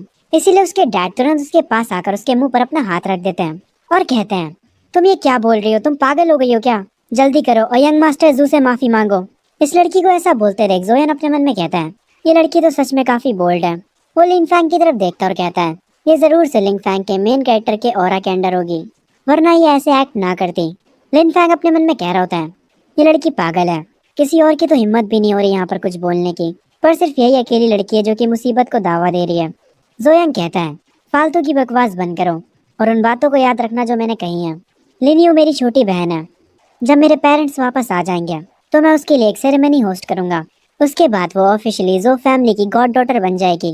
तुम लोग बच्चों को सही से सिखा नहीं पाते हो, इसमें मैं तुम्हारी मदद करूंगा। अंकल यान, आपको पता है ना आपको क्या करना है? अब आप सारे मेहमानों को बाहर भेज सकते हैं। अंकल यान कहते हैं, ठीक है यंग मास्टर, मैं समझ गया। उसके बाद वो सारे बॉडीगार्ड्स को ऑर्डर देते हैं कि इन मेहमानों को पकड़ लो। वो बॉडीगार्ड्स तेजी से उन मेहमानों की तरफ जाने लगते हैं। जोयंग कहता है, मैंने आपसे उन्हें बाहर भेजने के लिए कहा था, ना कि पकड़ने के लिए। अंकल यान कहते हैं, यंग मास्टर, मैं सब समझ चुका हूँ। ये सुनने के बाद जोयंग अपने मन में कहता है, नहीं, तुम्हें कुछ समझ नहीं आया है, तुमसे मैंने कहा ही क्यों। वो बॉडीगार्ड सारे लोगों को पकड़ने लगते हैं और उन्हें घसीट कर एक कमरे में ले जाते हैं। वो सबको जमीन पर बैठा देते हैं। अंकल यांग एक क्रीपी स्माइल देते हैं और कहते हैं, तुम लोग चुपचाप बैठ क्यों नहीं जाते हैं? अगर वो तुम्हें तेजी से मारे तो समझ जाओ ये तुम्हारे कर्मों का फल है। तुम्हें चीजें याद नहीं रहेंगी जब तक हम तुम्हें सबक ना सिखाएं। तुम लोगों की हिम्मत कैसे हुई यंग मास्टर की फैमिली की बेइज्जती करने की? लिन फेंग जोयांग के पास आता और कहता है, तुम्हारा शुक्रिया ब्रदर, तुमने लिनियू के लिए काफी कुछ करा है। जोयांग उसे बीच में रोक कर ही कहता है, तुम किस बारे में बात कर रहे हो? छोड़ो यार वो सब, तुम्हें जो करना है करो, पर तुम लिनियू को खुद के साथ सफर करने नहीं दे सकते। जोयांग तुरंत अंकल यांग को बुलाता है और उसकी एक आवाज से अंकल यांग भागते हुए उसकी तरफ आने लगते हैं। वो भागते भागते कह रहे होते हैं, यंग मास्टर क्या मेरे लिए कुछ ऑर्डर्स हैं? अंकल यांग को इतनी जल्दी यहाँ पर देखकर जोयांग हैरान हो जाता है। अंकल यांग कहते हैं, आपको कुछ खाने पीने के लिए चाहिए क्या? मुझे बताइए जो भी आपको चाहिए। जोयांग इनको देखकर अपने मन में कहता है, ये तो मेरे बुलाते ही तुरंत आ गए। वो आगे लिनियू के साथ खड़ा होता और कहता है, अंकल यांग सब कुछ अरेंज करिए। लिनियू कुछ दिनों के लिए यहीं रुकेगी, हर रोज आप ही उसको स्कूल छोड़ने जाएंगे। और अब मैं लिन फेंग से कहना चाहूंगा, भाई तुम उधर दरवाजा देख रहे हो ना, तो जाओ अब खुद से चले जाओ। ये सुनने के बाद लिन फेंग हैरान रह जाता है। वो अपने मन में कहता है, आखिर जोयांग करना क्या चाहता है? इसके पास बुरे इरादे तो नहीं है मेरी बहन को लेकर, पर वो सिर्फ 16 साल की है। जोयांग पर केस करो। खैर आगे लिन फेंग जैसे ही अपनी बहन से बात करने जाता है, अंकल यांग उसे कॉलर से पकड़ते हैं और जाकर बाहर फेंक आते हैं। वो बाहर खड़ा गुस्से में होता है और कहता है, अगर तुम जोयांग के बटलर ना होते तो मैं तुम्हें बताता कि मैं क्या कर सकता हूँ। आगे अंकल यांग गेट बंद कर लेते हैं। लिन फेंग उस गेट के पास जाता और कहता है, अंकल यांग मुझे माफ कर दीजिए, मैं जोयांग की काइंडनेस को समझ चुका हूँ, प्लीज अब मुझे अंदर आने दीजिए। अंकल यांग लिनियू से कहते हैं, अपने भाई के बारे में चिंता मत करो। वो उसे आगे ले जाते हैं और कह रहे होते हैं, यहाँ की मेट्स तुम्हें फ्रेशन अप होने में मदद करेंगी, जाओ और अपने कमरे में अच्छे से सो जाओ। घर के बाहर खड़ा बेचारा लिन फेंग रो रहा होता है, उसके ऊपर पत्तियां भी पता नहीं कहाँ से गिरने लगती हैं। वो आगे कहता है, लिनियू आखिर तुम अपने भाई को ऐसे कैसे छोड़ सकती हो? सीन शिफ्ट होता है अगली सुबह। अंकल यांग कार निकाल कर खड़े होते हैं और कहते हैं, यंग मास्टर लिन फेंग और लिनियू प्लीज कार में आके बैठ जाइए। बेचारे लिन फेंग को काफी सर्दी लग रही होती है क्योंकि उसने पूरी रात बाहर गुजारी है। लिनियू लिन फेंग को बताती है, ये इनकी सबसे बेकार कार है, ये अमीरों की दुनिया है। लिन फेंग कार को देखकर अपने मन में कहता है, मैं सच में इमेजिन भी नहीं कर सकता। जोयांग बस शो ऑफ करते जा रहे हैं। जब अंकल यांग इन्हें लेकर यहाँ से स्कूल निकलते हैं, तब यहाँ पर एक और भी कार आती है। हम जोयांग को देखते हैं जो कि अपने रूम में बैठा गेम खेल रहा होता है और वो हर बार हार जा रहा होता है। उसे काफी गुस्सा आता है और वो कहता है, क्या इस गेम में कोई चीटिंग कर रहा है? मैं आखिरकार इंस्टेंटली हर गेम में कैसे मरे जा रहा हूँ? तभी एक मेड उसके कमरे में आती है और उसको बताती है, यंग मास्टर यान फैमिली से मिस यान आई है और वो आपसे मिलना चाहती हैं। जो सुन के जोयांग थोड़ा हैरान होता है और कहता है, यान फैमिली से मिस यान? मुझे अब याद आया, वो यहाँ पर कॉन्ट्रैक्ट साइन करने आई है। वो जो मेड होती है वो यहाँ से चली जाती है। जोयांग अपने मन में कह रहा होता है, ये सब सिर्फ इसलिए हो रहा है क्योंकि मेरे जैसा सिम कुछ ज्यादा ही केयर करता था। मैंने ये सब सिर्फ चन्नू के लिए शुरू किया था, उसकी मदद करे और खूब सारे पैसे खर्चा करें, पर इसके बदले में मुझे कुछ भी नहीं मिला। जो फैमिली इस पैसे कमा रही है वो है यान फैमिली और चैन फैमिली। मैं बस एक मिडिल मैन हूँ। वो मेड को वापस से बुला कर कहता है, यान शियान को मेरे लिए वेट करने के लिए बोलो। तभी जोयांग को याद आता है, यान शियन और चू लिंगटियन, अरे ये तो वही लड़की जिसके पीछे क्रेजी ड्रैगन किंग पड़ा है। तभी हम बाहर एक खूबसूरत लड़की को बैठा देखते हैं और यही लड़की होती है यान शियान। जोयांग उससे थोड़ा वेट कराकर फाइनली उसके पास जाता और कहता है, मिस यान आपसे मिलकर काफी खुशी हुई। हमारे वहाँ देखो तो आज कितनी रेयर गेस्ट आई हैं। यान शियान सोफे से उठती है, अपना हाथ आगे बढ़ाती है और कहती है, काफी टाइम हो गया जू। पर जोयांग उससे हाथ नहीं मिलाता है। वो थोड़ा दूर जाकर सोफे पर बैठ जाता और कहता है, अरे यार मेरे साथ इतना फॉर्मल मत हो, हम इतने सालों से साथ में काम कर रहे हैं, चलो भी अब डायरेक्ट काम की बात पर आओ। यान शियान अपना हाथ वापस से पीछे कर लेती है और अपने मन में कहती है, जोयांग आज थोड़ी वियर्ड एक्टिंग कर रहा है। वो चेनलू की फ्रेंड से काफी अच्छे से बात किया करता था, पर आज इसे क्या हुआ है? यान शियान को देखकर जोयांग अपने मन में कहता है, ये लड़की सच में एक टॉप क्लास रिच ब्यूटी है, ये काफी सुंदर है। नहीं नहीं, मुझे ये सब नहीं सोचना चाहिए, मैं कोई सिंप नहीं हूँ। खैर आगे यान शियान कहती है, मेरे फादर आज बिजी थे, इसीलिए हमारी कॉर्पोरेशन की इंचार्ज मैं हूँ। जोयांग अपना हाथ ऊपर करता और कहता है, मैं उस कॉन्ट्रैक्ट को कैंसिल कर रहा हूँ। ये सुनने के बाद यान शियान को काफी गुस्सा आता है और वो अपने मन में कहती है, ये कॉन्ट्रैक्ट को कैंसिल कर रहा है, क्या ये पागल हो गया है? ये तो चन्नू के लिए पागल हुआ करता था और अब ये कॉन्ट्रैक्ट को कैंसिल कर रहा है। जोयांग अपने सोफे पर बैठा होता और कहता है, मिस यान आपने वो सुना है ना, मैं पहले सिंप हुआ करता था और उस चैनलू के लिए मैंने अपना दिमाग खो दिया था। यान शियान अपने मन में कहती है, तुम ये बात मुझे क्यों बता रहे हो, हर कोई शहर में जानता है।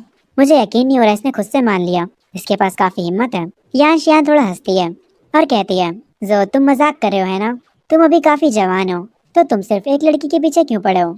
ये सुनने के बाद जोयांग अपने मन में कहता है, एक सेकंड, ये कुछ गलत नहीं कह रही है। अगर तुम अपनी तरफ इशारा कर रही हो तो मुझे पक्का यकीन है तुम्हारा ड्रैगन किंग हस्बैंड मेरे पीछे चाकू लेकर भागेगा। आगे जोएंग कहता है, पर फिर मुझे पता चल गया। मैं पिछले दिन मंदिर में गया था, वहाँ मुझे बुद्धा का आशीर्वाद मिला। उन्होंने मुझे रास्ता दिखाया और मुझे सब कुछ साफ साफ दिखने लगा। लड़कियां मेरी जिंदगी में बस मुश्किलें बढ़ाती हैं। चेनलू या जो भी हो वो लड़की, वो मेरे टाइम के लिए वर्थ इट नहीं है। ये सुनने के बाद यानशियान अपने मन में कहती है, तो तुम्हें समझ में आ गया। पर बेवकूफ, मुझे ऐसा लगता है कि तुम्हें एलियंस ने पोजेस कर लिया है। कितना बेकार बहाना है तुम्हारे पास। पर रियलिटी में वो मुस्कुराते हुए कहती है, कांग्रेचुलेशन, तुम्हें अब समझ आ गया। जुयान कहता है, हाँ हाँ मुझे समझ आ गया। और अगर हम कॉन्ट्रैक्ट की बात करें तो उसे कैंसिल करने की अब कोई नीड नहीं है। बस उसे थोड़ा सा बदल देते हैं। उसे चेंज कर दो डायरेक्ट कॉपरेशन में बिटवीन यान एंड जू फैमिलीज में। बाकी सारी चीजें लॉयर्स को हैंडल करने दो। मेरे साथ रहोगी तो तुम बहुत पैसा कमाओगी। ये सुनने के बाद यानशियान अपने मन में कहती है, एक सोलो डील मुझे ज्यादा बेनिफिट होगा। क्या ये मेरे पीछे पड़ा है? पर मैं ऑलरेडी शादीशुदा हूँ। जुयान कहता है, मैंने सुना है मैडम यान का बर्थडे जल्दी ही आने वाला है। इस कॉन्ट्रैक्ट को मेरी तरफ से एक अर्ली बर्थडे गिफ्ट समझ लेना, और जब उनका बर्थडे आएगा तो मैं एक बहुत बड़ा प्रेजेंट लेकर खुद से आऊंगा। ये सुनने के बाद यानशियान अपने मन में कहती है, ओह तो ये सब उनके बर्थडे के लिए है। मैं फालतू में ज्यादा सोच रही थी। मैं कुछ ज्यादा ही नार्सिसिस्ट बन चुकी हूँ। जोइंग कहता है, कोई हमारे मेहमान को बाहर छोड़ कर आओ। यानशियान सोफे से उठते वक्त कहती है, जो मैं तुम्हें बर्थडे पार्टी का इनविटेशन भेज दूंगी। उम्मीद करती हूँ कि तुम जरूर आओगे। और ये कहकर वो यहाँ से जाने लगती है। एक मेड उसे बाहर तक ले जाती है। जोइंग उसे पीछे से बाय बोल रहा होता है। उसके बाद वो वापस अपने रूम में जाने लगता है और कह रहा होता है, ओके सारा काम हो गया, अब सोने का वक्त है। जिंदगी कितनी अच्छी होती है जब तुम सिर्फ रिलैक्स करते हो। जोयंग का सिस्टम स्प्रिट कह रहा होता है, मेरा होस्ट कितना होपलेस है, इसको सनशाइन दे दो और ये शाइन करने लगता है। और ये बंदा टोटली भूल जाता है कि ये एक विलन सिस्टम का होस्ट है। तभी से ही शिफ्ट होता है चैन फैमिली में। काफी सारे बॉडीगार्ड्स यहाँ पर खड़े होते हैं और एक पर्सन सोफे पर बैठा होता है। उसके सामने चेनलू खड़ी होती है। जो चेनलू होती है वो रो रही होती है और उसके गालों पर निशान होता है। वो रोते हुए कहती है, जोयंग ने मुझे मारा और हमारी डील को कैंसिल कर दिया, पर फिर भी उसे मुझे मारना नहीं चाहिए था। मैं रियल विक्टिम हूँ। पर ये सुनने के बाद चेनलू के डैड काफी गुस्से में आ जाते हैं और वो कहते हैं, तुम दोबारा से रोने लगी। तुम बस रोती ही रहती हो। तुम आखिर सोच क्या रही थी? क्या तुम ये सोच रही थी कि तुम जोयंग से पंगे ले सकती हो? चेनलू कहती है, डैड आप उससे डरते क्यों हैं? हमारी चैन फैमिली भी काफी अमीर है, तो मुझ पे इतना गुस्सा क्यों होना? उसके डैड कहते हैं, कुछ भी हो अभी के लिए चीजें ऐसी ही हैं। बातें करने में टाइम वेस्ट नहीं करना चाहिए। हमारी फैमिली वैसे भी इतनी नहीं गिरने वाली अगर जू फैमिली हमें छोड़ भी देती है तो। तभी मेन गेट से यहाँ पर अंकल यांग एंट्री मारते हैं। वो भी काफी सारे लोगों के साथ, और वो कह रहे होते हैं, तुमने सही कहा। चेनलू के डैड उन्हें देखकर उठते हैं और गुस्से में कहते हैं, तुम्हारी हिम्मत कैसे हुई हमारे घर में घुसने की? अंकल यांग कहते हैं, मैं मास्टर जोयंग का बटलर हूँ। मैं यहाँ पर तुम्हारे कॉन्ट्रैक्ट की पेनल्टी पे करने आया हूँ। ये सुनने के बाद चेनलू के डैड काफी हैरान हो जाते हैं और वो अपने मन में कहते हैं, क्या जोयंग सच में कॉन्ट्रैक्ट को एंड कर रहे हैं? अंकल यांग कुछ डॉक्यूमेंट्स को अपने हाथ में लेते हैं और वो कहते हैं, ये टोटल 38 कॉन्ट्रैक्ट्स हैं और इन कॉन्ट्रैक्ट्स की वैल्यू है 100 बिलियन। हर कॉन्ट्रैक्ट पे 1 युआन पेनल्टी है। ये लो 40 युआन, छुट्टे अपने पास रख लेना। अंकल यांग अपने मन में कहते हैं, यंग मास्टर का प्लान काफी अच्छा था। पेनल्टी के तौर पर चैन फैमिली को 1 युआन देकर काफी अच्छा लग रहा है। चेनलू के डैड काफी गुस्सा हो जाते हैं और वो कहते हैं, तुम्हारी हिम्मत कैसे हुई हमारी चैन फैमिली की इंसल्ट करने की? ये सुनने के बाद अंकल यांग कहते हैं, अरे फैमिली हेड आप गलत हैं। कॉन्ट्रैक्ट के हिसाब से तो 38 युआन ही पेनल्टी थे, पर हमने आपको 2 एक्स्ट्रा युआन दे दिया। तो ये इंसल्ट कैसे हुई? या फिर आप जू फैमिली को नीचा दिखा रहे हैं? ये सुनने के बाद चेनलू के डैड अपने मन में कहते हैं, ये तो हमारी बहुत ही बेइज्जती हो रही है, पर ये ऑफिशियल कॉन्ट्रैक्ट है। ये बंदा अपने काम में कुछ ज्यादा ही अच्छा है। अंकल यांग हंसते हैं और अपने आदमियों से कहते हैं, चलो यहाँ से चलते हैं। और वो सब लोग यहाँ से जाने लगते हैं। तभी चेनलू के डैड के पास एक बॉडीगार्ड आकर कहता है, मास्टर हम उन्हें जाने नहीं दे सकते। वो ऑलमोस्ट हमारी फैमिली की पूरी वर्थ है। अगर बात फैमिली की आ गई है तो आप जुयंग को चेनलू की शादी का ऑफर दे दीजिए और जुयंग से माफी की भीख मांगिए।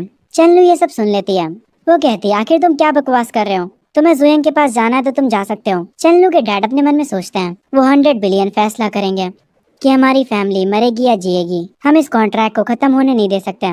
चेनलू के डैड भागते हुए बटलर को रोकने के लिए जाते हैं। वो भागते भागते घर से बाहर आ जाते हैं और हम देखते हैं अंकल यांग यहाँ पर काफी सारे रिपोर्टर्स के साथ खड़े होते हैं। इन्हीं के घर के बाहर वो सारे रिपोर्टर्स से कह रहे होते हैं, सारे रिपोर्टर्स मेरी बात सुनो। मैं ऑफिशियली अनाउंस करता हूँ कि जू फैमिली चैन फैमिली से सारे बिजनेस टाइज कट कर रही है। अब से हमारे बीच कोई भी कनेक्शन नहीं है। सारे रिपोर्टर्स एक ही सवाल पूछ रहे होते हैं, बटलर यांग आखिर जू फैमिली अचानक से सारे टाइज क्यों कट कर रही है? अंकल यांग कहते हैं, एक असली कॉरपोरेशन दोनों रास्तों पर चलती है। अगर एक साइड सही नहीं है तो जो फैमिली उनसे जबरदस्ती नहीं करेगी। ये कहकर अंकल यांग अपनी कार में जाकर वापस बैठ जाते हैं और यहाँ से चले जाते हैं। चेनलू के डैडी ये देखकर काफी ज्यादा गुस्सा होते हैं। तभी हम एक बंदे को देखते हैं जो कि पेड़ के पीछे छुपकर ये सब देख रहा होता है। वो अपना फोन निकालता है और किसी के पास कुछ खबर भेजता है। हम एक ब्लैक सूट वाले बंदे को देखते हैं जो कि किसी से बात कर रहा होता है। वो कह रहा होता है जू फैमिली के हेड ने चैन फैमिली से सारी टाइज कट कर ली हैं, वो भी पब्लिकली, और उन लोगों की काफी बेइज्जती भी करी है। इस कंट्री में अब काफी बड़े चेंजेस आने वाले हैं। तभी से शिफ्ट होता है जोयांग के ऊपर, जो कि अपने बेड पर लेटा आराम से मोबाइल चला रहा होता है। इस टाइम पर वो फोन में देखता है हर तरफ उसकी फैमिली के बारे में न्यूज चल रही होती है। जोयांग ये देखकर कहता है इन लोगों को न्यूज के टाइटल तो अच्छे रखने चाहिए था, इतने लेम टाइटल कौन रखता है। हर बार ये लोग टाइटल में शॉकिंग ऐड कर देते हैं। आखिर मेरी सिंप रेपुटेशन कब खत्म होगी। तभी जोयांग के सिस्टम पर नोटिफिकेशन आती है। होस्ट ने लियन को अपने नीचे दबा दिया है, आपको 300 लक पॉइंट्स दिए जा रहे हैं। होस्ट ने लियन को बीट कर दिया है, आपको 1000 लक पॉइंट्स दिए जा रहे हैं। सिस्टम की नोटिफिकेशन को देखकर जोयांग काफी हैरान हो जाता है और वो कहता है पर मैंने कब लियान को कुछ करा, क्या मेरा कोई क्लोन है। तभी वहाँ पर सिस्टम स्प्लिट आ जाती है और वो अपने मन में कहती है अरे यार ये कितना बेवकूफ होस्ट है, तुमने ही तो लिनफैंग को कहा था लियान को हैंडल करने के लिए। इस पागल को लग रहा है कि इसने क्लोन मूव सीख लिया है, कितना पागल है ये कहने के बाद सिस्टम स्प्लिट चला जाता है। जोयांग अभी भी काफी हैरान होता है। वो कहता है अरे यार मैं तो लिनियान से मिला भी नहीं काफी समय से। तभी सिस्टम स्प्लिट उसे बताता है होस्ट प्लीज अपना दिमाग यूज कर लो, तुम्ही ने लिनफैंग से कहा था कि वो लियान से डील करें और अब तुम खुद ही भूल गए। ये सुनने के बाद जोयांग कहता है अरे हाँ मेरे पास दिमाग हुआ करता था, पर जब से ये सिस्टम मुझे मिला है मैं धीरे धीरे पागल होता जा रहा हूँ, तो ये तुम्हारी गलती है कि मेरे पास दिमाग नहीं है। ये सुनने के बाद सिस्टम स्प्लिट पागल हो जाता है और वो कहता है काश मैं अपना होस्ट बदल सकता, अगर मैं इंसान होता तो मैं तुझे ही मारता। सीन शिफ्ट होता है और हम देखते हैं लिनफैंग कुत्तों की तरह लियान को मार रहा होता है और कह रहा होता है एक्सेप्ट कर रहे हो या नहीं, एक्सेप्ट कर रहे हो या नहीं कि मैं तुम्हें और मारूं। लियान कह रहा होता है आखिर ये हो क्या रहा है। वो अपने मन में कहता है ये बंदा मुझे इतने बेरहम जैसे मार क्यों रहा है। ये कह रहा है कि अगर मैं एक्सेप्ट नहीं करूंगा तो ये मुझे मारते मारते मार देगा, और जब मैंने एक्सेप्ट कर लिया तो ये मेरा मजाक उड़ा रहा है और उसके बाद मुझे दोबारा मारा। आखिर मैं करूँ तो करूँ क्या, आखिर इसे किस तरीके का जवाब चाहिए था। तभी हम थोड़ी देर पहले का सीन देखते हैं कि आखिर ये लड़ाई शुरू कैसे हुई। तो बेसिकली ये दोनों कैंपस हॉल में थे। लिनफैंग आकर लियान को धक्का दे देता है। लियान कहता है अंधा है क्या बे। लिनफैंग हंसते हुए कहता है यार मैं तुमसे गलती से टकरा गया था और तुम डायरेक्ट ही मुझे गाली देने लगे, मैं तो बस माफी मांगने ही वाला था, पर क्योंकि अब तुमने मुझे गाली दे ही दी है, तुम एक अच्छे इंसान नहीं हो, तुम्हें एक जेंटलमैन की तरह रिएक्ट करना चाहिए था, पर अब क्योंकि तुमने जेंटलमैन जैसी एक्टिंग नहीं करी तो चलो अपने हाथों से मामले को सॉल्व करते हैं। ये सुनने के बाद लियान अपने मन में कहता है मैं पहले स्टेज के पीक पर हूँ, कल मैं जोयांग से थोड़ा हार गया था पर वो अलग बात है, अब तो मुझे रैंडम लोग भी आकर हल्के में ले रहे हैं, इनकी ऐसी की तैसी ने सबक सिखाना होगा। वो लिनफैंग से कहता है ठीक है आओ चलो बाहर चलते हैं, और वो फिर लिनफैंग के साथ बाहर चला जाता है। सीन प्रेजेंट पे आता है और हम देखते हैं लिनफैंग कुत्तों की तरह लियान को मारे जा रहा होता है। लिनफैंग अपने मन में कहता है मैंने नहीं सोचा था कि इस बंदे को मारने से मुझे सिस्टम का रिवॉर्ड मिलेगा, मैं डायरेक्ट मास्टर से फाउंडेशन स्टेज पर आ गया, मुझे काफी मजा आ रहा है, जोयांग काफी औसम बंदा है। लियान कहता है छोड़ो मुझे, लड़ाई करना बंद करो, अब मैं हार चुका हूँ, मैं गिव अप करता हूँ। लिनफैंग उठ जाता है और उसे छोड़ देता है। लिनफैंग कहता है इस बात को याद रखना बच्चे, अब से अपनी आंखें खुली रखना, तुम हर किसी से पंगे नहीं ले सकते हो। ये सुनने के बाद लियान को गुस्सा आता है और वो कहता है आखिर तुम हो कौन, अगर हिम्मत है तो अपना नाम बताओ। लिनफैंग कहता है मेरा नाम लिनफैंग है और मैं इकोनॉमिक क्लास 2 से हूँ। अब तो मैंने तुम्हें नाम भी बता दिया और क्लास भी, जो बिगाड़ पाओ बिगाड़ लो, मैं वैसे भी हर टाइम तैयार रहता हूँ। ये कहने के बाद लिनफैंग यहाँ से चला जाता है। लियान काफी गुस्से में होता है। वो अपनी पॉकेट से अपना फोन बाहर निकालता है और अपने एक अंकल को कॉल करता है और कहता है अंकल शियान मुझे किसी ने कॉलेज में मारा है, आपको मेरी मदद करनी होगी। फोन के दूसरी तरफ से आवाज आती है तुमने क्या कहा, किसकी हिम्मत हुई तुम्हें मारने की, लग रहा है उन्हें अपनी जिंदगी से प्यार नहीं है। लियान कहता है वो हमारे ही कॉलेज का बंदा है, एक गरीब लड़का जिसका नाम लिनफैंग है। उसके अंकल फोन की दूसरी तरफ से कहते हैं ठीक है तुम बस इंतजार करो, उस बंदे की फील्डिंग में सेट करता हूँ। तभी हमें थोड़ी देर बाद का सीन दिखाया जाता है। कुछ पुलिस वाले लिनफैंग को घेर लेते हैं। एक पुलिस ऑफिसर उससे कहता है तुम्हारा नाम लिनफैंग है ना। लिनफैंग कहता है हाँ मेरा ही नाम है लिनफैंग, क्या हुआ। पुलिस वाला अपना आईडी कार्ड दिखाता है और कहता है मैं लॉ इन्फोर्समेंट से चीफ वोंग हूँ, डिप्टी डायरेक्टर शियान ने तुम पर रिपोर्ट करी है, उन्होंने कहा कि तुमने अपनी एनर्जी का यूज करके किसी को हर्ट करा है, चलो हमारे साथ आओ इन्वेस्टिगेशन के लिए। ये सुनने के बाद लिनफैंग हैरान रह जाता है। वो अपने मन में कहता है मैंने अपनी पावर्स का यूज करके किसी को मारा, पर मैंने तो उसे अपने हाथों से मारा था, लियान ने मुझ पर झूठा केस लगा दिया। लिनफैंग जल्दी से अपना फोन निकालता है और किसी को फोन लगाता है। वो पुलिस वालों से कहता है एक सेकंड रुक जाओ, मुझे किसी को कॉल लगाने दो। ये सुनने के बाद वो पुलिस वाला अपने मन में कहता है ये लड़का बेचारा अनलक्की है, ये चाहता तो किसी से भी पंगे ले सकता था, पर इसे डिप्टी डायरेक्टर शियान से ही क्यों पंगे लेने थे। अब इसका कुछ नहीं हो सकता। ठीक है लिन फैंग, जिसको कॉल कर रहे हो उसको जल्दी कॉल करो, हमारा टाइम बर्बाद मत करो। लिन फैंग जोयांग को कॉल करता और उससे कहता है, जोयांग मुझे अरेस्ट किया जा रहा है।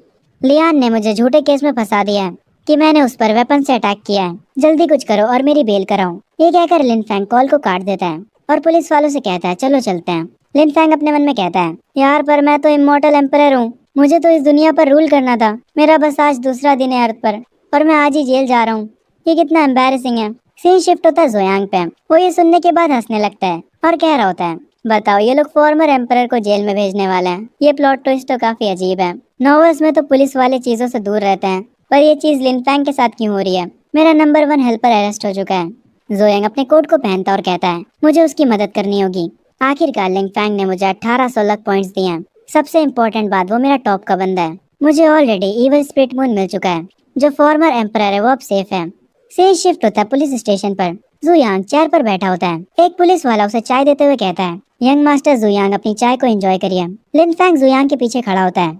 जुयांग चाय के कप को पकड़ते हुए कहता है, अरे इतने फॉर्मल मत होइए कैप्टन वोंग, मैं बस यहाँ पर किसी की बेल करवाने आया हूँ। जुयांग के साथ कैप्टन वोंग का बिहेवियर देखकर लिन फैंग काफी हैरान हो जाता है और वो अपने मन में कहता है, तो ये होती है पैसों की ताकत। अभी कुछ टाइम पहले ये कैप्टन वोंग कितना सीरियस था, पर जैसे ही उसने जुयांग को देखा वो अब हंसी मजाक करने लगा। जुयांग चाय के कप को नीचे रखता और कहता है, लीगली ये एक म्यूचुअल फाइट है, ना कि वन साइडेड असॉल्ट।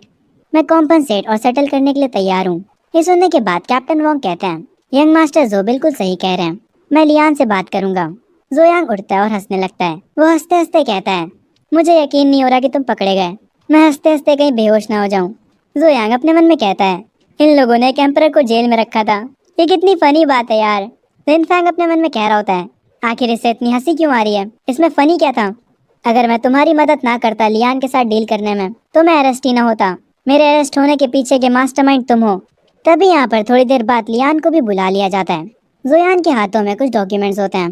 वो उन्हें लियान को देता है और कहता है, इस पर साइन करो और अपने फिंगरप्रिंट लगाओ। इस मैटर को और मत बढ़ाओ। लियान साइन तो कर रहा होता पर वो काफी गुस्सा होता और अपने मन में कह रहा होता है, जोयान तुम बस इंतजार करो, मैं इस मैटर को खत्म होने नहीं दूंगा।